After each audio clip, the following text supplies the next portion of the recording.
السلام عليكم ورحمة الله وبركاته. ازيكم يا حبايب قلبي؟ عاملين ايه؟ اهلا بكم في فيديو جديد النهارده، وهنعمل مع بعض حاجة حلوة قوي. طبعا الجو بتاعنا البرد ده بيحب ايه؟ عايز اي حاجة مسكرة، طول ما انت قاعد عايز تاكل حاجة مسكرة. فبدأت ان انا اعمل لكم حاجة كده اقتصادية، وخصوصا ان سعر البسكوت اليومين دول ايه في الطالع، يعني كيلو البسكوت عامل له حوالي 70 75 جنيه. طيب ما احنا هنعمله مع بعض وبأقل من التكلفة دي خالص يعني. هش جدا وخفيف، زي ما انا وريت لكم ازاي خفيف جدا جدا وهش قوي قوي قوي. زي ما احنا شايفين اهو. المكونات بتاعتنا بقى نصلي على رسول الله كده ونقول بسم الله الرحمن الرحيم. ونبتدي بقى معانا نقول على المقادير بتاعتنا. دي كوبايه من السمنه.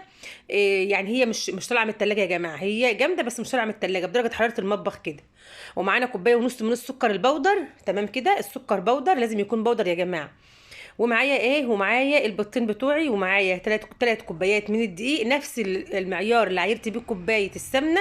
هو عايرت بيه كوبايه السكر، كوبايه ونص سكر. وعايرت بيه 3 كوبايات من الايه، من الدقيق. تمام كده. معايا دلوقتي دول معلقتين من النشا بيساعد على ان هو يبقى هش كده وحلو. ومعايا معلقتين، ومعايا هاخد معلقه واحده بس من البيكنج باودر. تمام كده. دي المقادير بتاعتنا، مش هحتاج بقى غير لو عندك بقى لبن بودر حطي معلقه. لو عندك ميه استعملي لبن، قصدي حليب، استعملي الحليب. انما انا هحتاج كمان نص كوبايه من الميه معايا على المقادير. حط السكر البودر بتاعي، حط اهو كوبايه السمنه بتاعتي اهي، بدات ان انا احطها. هبتدي بقى ان انا ايه اعملهم كده في العجان معايا اهو، بحيث ان هو يبقوا زي الايه يتدمجوا مع بعض كده، ويبقوا عاملين زي ايه، يعني الخليط متداخل كده ببعض، وتبقى عامله تبقى كريميه خالص كده، يعني تبقى يبقى شكل، يعني تبقى زي الكريمه كده، تبقى حلوه قوي معاكي كده زي الكريمه اهو. بصوا كده. طبعا انا العجان بتاعي مش هيسيع يعني هتلاقي الحبه، يعني هتلاقيهم صغروا فيه كده وبقوا ايه، بقوا مش يعني مش باينين في العجان وكده. هجيب المضرب الكهربائي بتاعي وابتدي ان انا ايه اعمل بيه. بصوا عملوا ازاي، لموا كده في العجان، فمش يعني بصوا مش نافع العجان معاهم، يعني عشان هم كميه صغيره.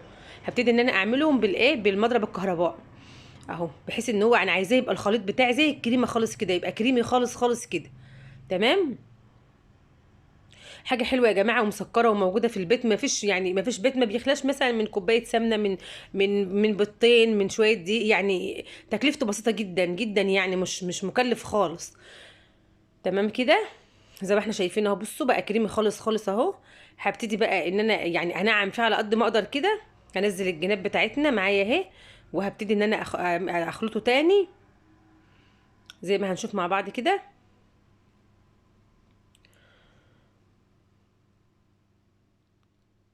هبتدي بقى انزل بالبيض بتاعي، بيضه بيضه، بيضه تختفي، وبعدين احط البيضه التانية.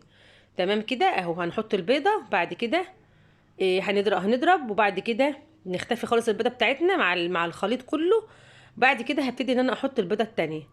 وطبعا هنحط مع البيضه التانية ايه، هنحط مع البيضه التانية هنحط معاها الفانيليا بتاعتنا عشان ريحه الايه، ريحه الزفاره. لو انت عايز تعمليه بالبرتقال اعمليه بالبرتقال، اعملي عصير برتقال وحط فيه مكان هيبقى حلو، هتبقى ريحته حلو. يعني البرتقال هيخليه ريحه حلوه، وهيبقى البرتقال مكان الحليب او مكان الايه، او مكان الميه اللي احنا هنحطها.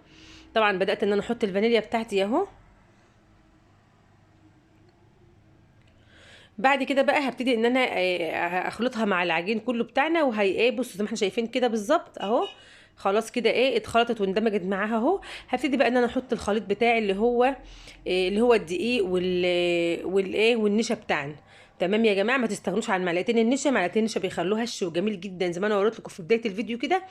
كان هش وحلو قوي قوي قوي، جميل جدا. بصراحه يعني كانت تجربه حلوه. يعني لو انت عايز تجربيها بنفس المقادير بتاعتي دي، جربيها هتبقى معاكي جميله قوي. والسكر مظبوط والدقيق مظبوط على 3 كوبايات بالظبط. لو مثلا احتاج منك الدقيق بيختلف عن من دقيق لدقيق، يبقى حشي منه معلقه كده في جنب. شوفي لو احتاجت المعلقه الدقيق حطيها، ما احتاجتش خلاص. تمام كده. اهو زي ما احنا شايفين اهو، وكان جميل جدا يا جماعه والله.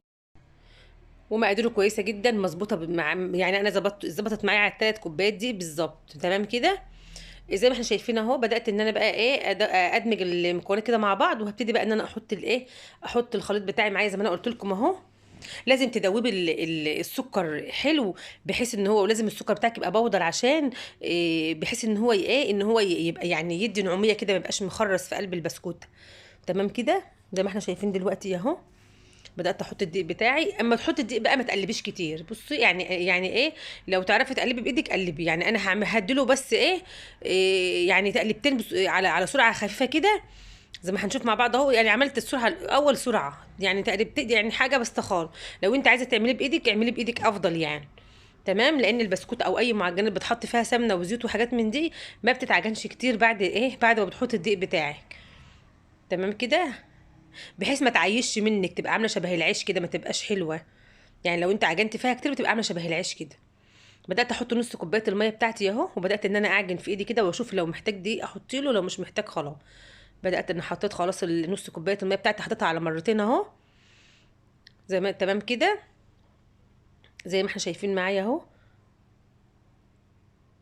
لو وصلت معايا بقى لهنا ما تنسونيش في اللايك والشير، لايك وشير يا جماعه، لايك وشير وانزلي اشتركي في القناه. كلمه اشتراك اللي موجوده عندك تحت اضغطي على الزر بتاعها، وبعدين اضغطي على كلمه الكل، هتبقي ايه، تبقي اشتركتي في القناه. وكل ما يجيلك اي فيديو ليا هتبقي ان شاء الله باذن الله تتابعيني على طول. اول ما ينزل الفيديو تبقي متابعاني على طول. تمام كده اهو. بصوا ده بقى كده كانت عايزه ايه بقى، عايزه كمان معلقه دقيق. معلقه الدقيق اللي انا قلت لكم عليها انا قمت حطاها، يبقى انا كده حطيت 3 كوبايات دقيق بالظبط. يعني كنت شايله معلقتين كده حطيتهم، ما شاء الله لا قوه الا بالله، بقت جميله معايا. بدات بقى ان انا اجيب هجيب القرطاس بتاعي زي ما هنشوف مع بعض كده. وقلت هعمله بالبسكوت بتاع بتاع القرطاس. قلت احط حته صغيره كده وابتدي اشتغل. تعالوا شوفوا بقى ايه اللي حصل لي بقى وانا بشتغل. بصوا بقى اهو، بدات ان انا احط احط كده في الخلاط، في البتاع، في القمع بتاعي زي ما احنا شايفين. بصوا يا دوبك عملتي اول واحده، بصوا. اول واحده، بصوا القمع بقى عمل ازاي. فضلت قاعده بقى تاني يوم لما لحد ما جبت بقى مكنه واشتغلت بيها. بصوا مش عارفه اعمل، جيت اعمل مش عارفه، حاولت اعمل كتير ما عرفتش. شوفوا بقى شكله بقى بعد التسويه. طبعا سويناه على نار هاديه خالص خالص خالص. بصوا، وبعدين بوريكم شكله دلوقتي اهو. ما شاء الله جميل جدا وحلو قوي وهش وجميل قوي قوي قوي. بصوا، طبعا انا عشان كنت بصور بايد التانية فمش عارفه ان انا امسكه بايدي الاتنين واوريه لكم من جوه. تمام كده. لو عجبكم الفيديو ما تنسوش اللايك والشير، والسلام عليكم ورحمه الله وبركاته.